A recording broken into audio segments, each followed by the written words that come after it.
வந்து கேட்குறாரு, கடவுள்னா என்னையா அப்படின்னா, விளக்க முடியாது தம்பி உனக்கு அப்படின்னுறாரு.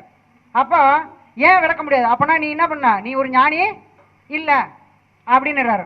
ஆனா வள்ளல் பெருமான் ரொம்ப தெளிவா சொல்லி அனுப்புறாரு, நீ உங்க அம்மாட்ட போய் என்ன கேட்கணும் அப்படின்னா, என்ன கேட்கணும்? அம்மா நான் எப்படி பிறந்தேன், எப்படி அம்மா நான் எப்படி பிறந்தேன்னு உங்க அம்மாட்ட கேளுன்னா. அவங்கள்ட்ட போய் கேட்டவொடனே அவங்க என்ன சொன்னாங்க?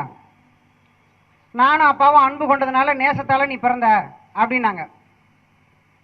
நேசம் தான், நானும் தானே உன் மேல அன்பு வைக்கிறேன், எனக்கு தெளிவா சொல்லு. இப்படி கேட்டால் பதில் கிடைக்குமா?